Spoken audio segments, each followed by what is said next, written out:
Bueno, esto, que es el resultado de la observación del laboratorio, también, digamos que la sociedad se ha empezado a dar cuenta de ello, y para ilustrar eso, pues les presento aquí un dato del año 2007 del New York Times, en que por primera vez en la sociedad se empezamos a estar convencidos con los datos de que está bajando ya el porcentaje de muertes producidas por tumores. Y aquí presentaban los resultados de muertes por cáncer de colon, de pulmón, y ven como ya había, tras 2 años seguidos, una bajada de proporción de muertes, los datos eran bastante convincentes al respecto.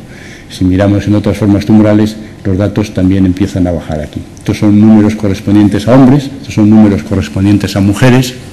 Quizá mencionar, curiosamente, esto es lo que ocurre con hombres, con las mujeres todavía, que empezaron a fumar más tarde y dejaron de fumar más tarde, todavía no se ha empezado a ver, o en 2007 no se había empezado a ver la bajada.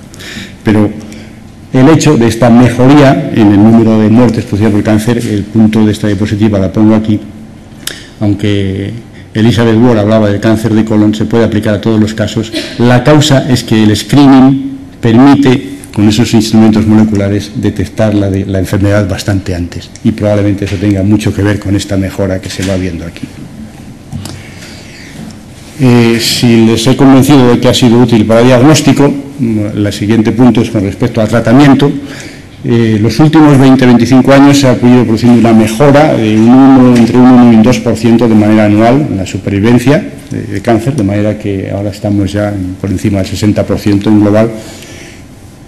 Esta mejora probablemente es resultado de la utilización de las armas típicas en cáncer, cirugía, radioterapia y quimioterapia, más refinadas, más pronto, pero probablemente llegar al 100% requiera una serie de nuevas terapias que solamente pueden ser consecuencia de esas nuevas terapias desarrolladas a partir del conocimiento básico generado en el laboratorio.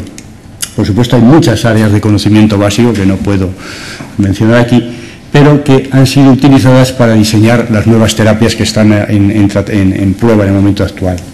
Y estas nuevas terapias las podemos agrupar, de manera simplificada, en 3 grandes grupos. Los nuevos fármacos antitumorales que se están desarrollando, que están en explosión en el momento actual, digamos, ese es el hoy. Inmunoterapia, utilizar el sistema inmune para vencer a los tumores, quizá podemos pensar que ese es el medio plazo, el futuro más cercano. Y la terapia génica, si el cáncer es el resultado de alteraciones en genes, el introducir versiones corregidas de esos genes, que sería el largo plazo.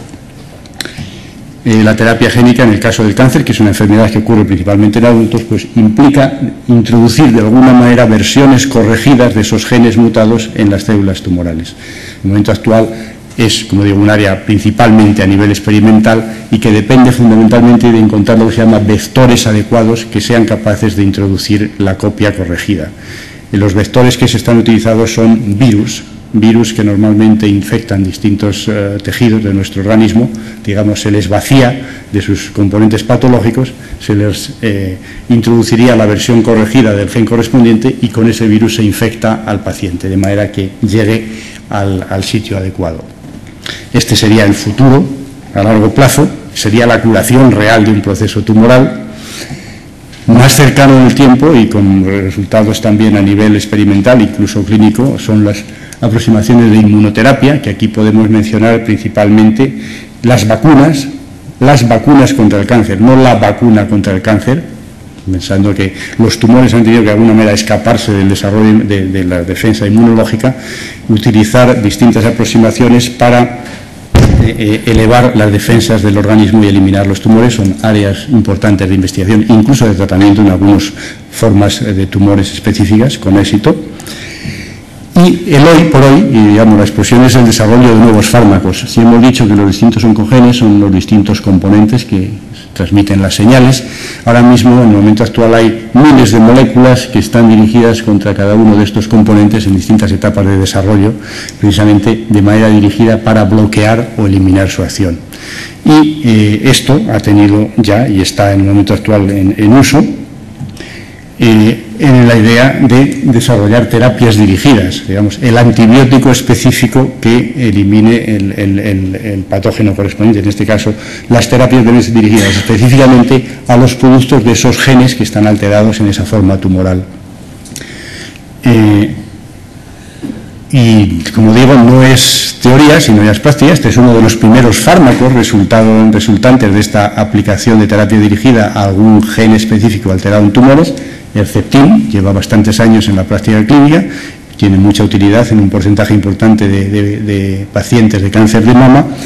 La aproximación se refiere a que en esas pacientes hay una molécula, HER2, que está amplificada, el gen está amplificado en las células de esos tumores.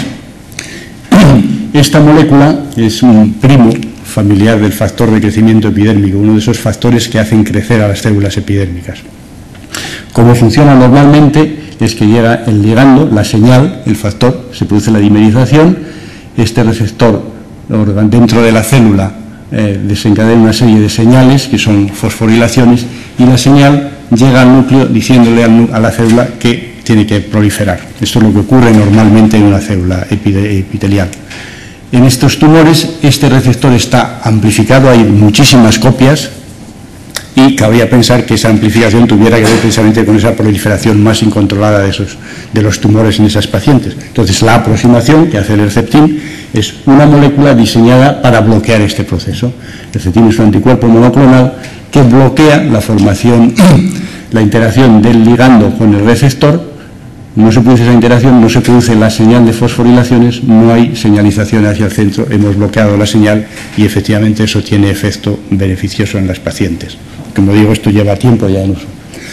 Del mismo modo, hay muchísimas moléculas en el momento actual a distintas etapas de desarrollo, del mismo modo, dirigidas a moléculas específicas de procesos tumorales.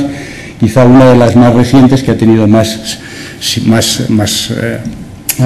señalización en la prensa es el Glivec, que es una molécula que específicamente bloquea la acción del oncogen BCR-Abelson, que es el que empieza el proceso en esta leucemia mieloide crónica y produce reversiones de más del 90% en pacientes de esta enfermedad. Y de la misma manera, puesto que ese fármaco también bloquea la actividad quinasa de otro oncogen que se llama KIT, pues también tiene un efecto fantástico de reversión en este otro tipo de tumores que son los tumores raros del sistema gastrointestinal.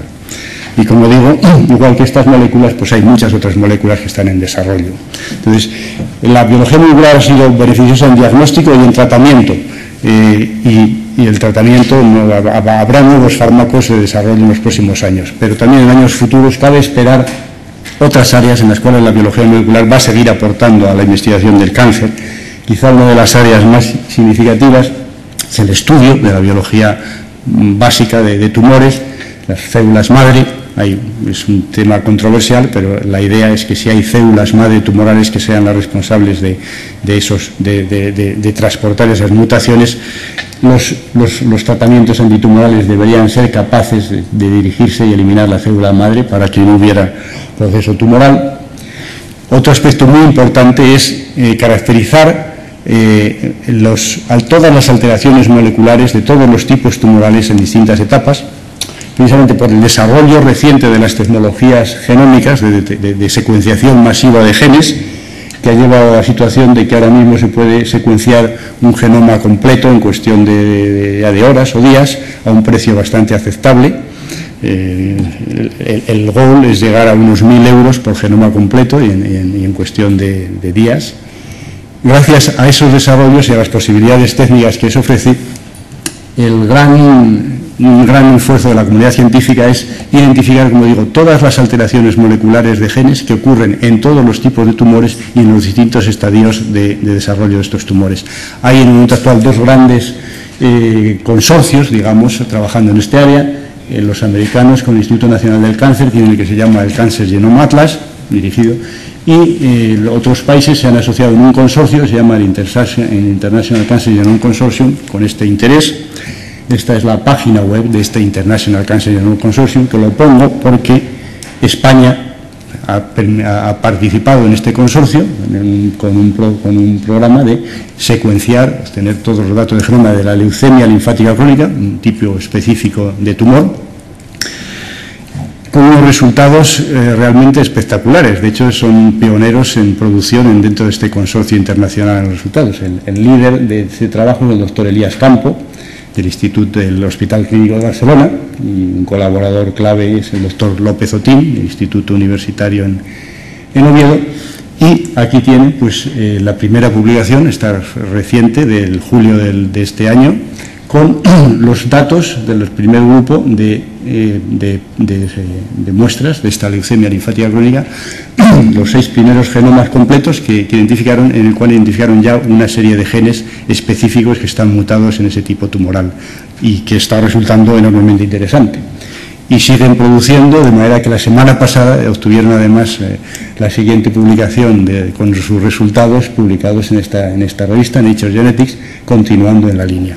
La idea es que de la identificación del grupo de genes que ellos están viendo en esta forma de tumores van a poder identificar las dianas específicas que van a poder luego atacar con aproximaciones terapéuticas para, precisamente con la leucemia linfática crónica, llevar a cabo la curación.